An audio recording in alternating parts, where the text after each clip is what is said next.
Mtazamaji, tukiachana na hayo, makavazi ya kitaifa imekumbatia matumizi ya sayansi na teknolojia kung'amua tamaduni na mabadiliko ya kimaumbile ya wanyama katika mifumo ekolojia humu nchini.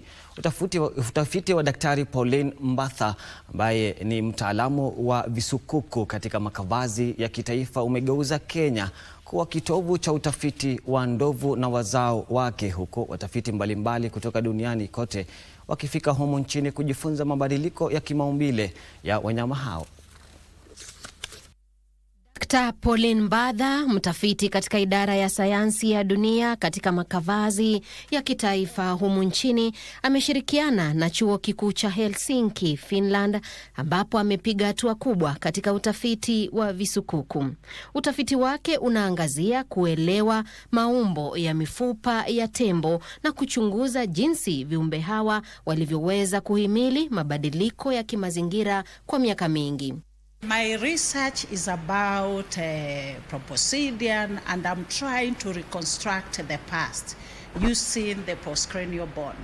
Kwa kuchunguza mifupa hiyo, Dr. Mbatha anaweza kubaini hali ya mazingira wanakoishi. We usually have different elephant species, and most of them they have died, they have gone extinct. Currently in Africa, in the world, we only have 2 species remaining. We have the African elephant and the Asian elephant. Ni kinaya kwamba licha ya Kenya kuwa chimbuko la mageuko ya ndovu, Wakenya wenyeji hujitia hamnazo. When I travel to other countries, them they know those differences, but when it comes to us African, we don't know that. Anaeleza asili ya tembo wa bara Asia. And something you need to know about the Asian elephant, they migrated from Africa and from Kenya, to be specific, about 2.5 million years ago. Mbatha, ambaye ni mpenzi wa utafiti, aliridhishwa na hatua ya Kenya kuandaa mkutano wake wa kwanza wa makala ya 9 ya kimataifa kuhusu tembo. Kutokana na sababu mbalimbali za kimazingira, idadi ya wanyama hawa imekuwa ikipungua kila uchao.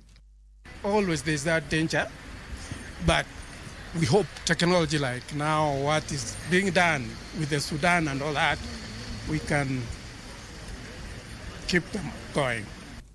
Dr. Ogeto Mwebi, mkuu wa kitengo cha utafiti wa sayansi ya mifupa, anasema ipo haja ya kuhifadhi wanyama hao, kwani kuangamia kwao ni tishio kubwa kwa ustawi wa nchi hii. They are unique, they have a special place for them in the world, and we need to keep them going. So tourism will be a very big problem, because some people come to see tuskers.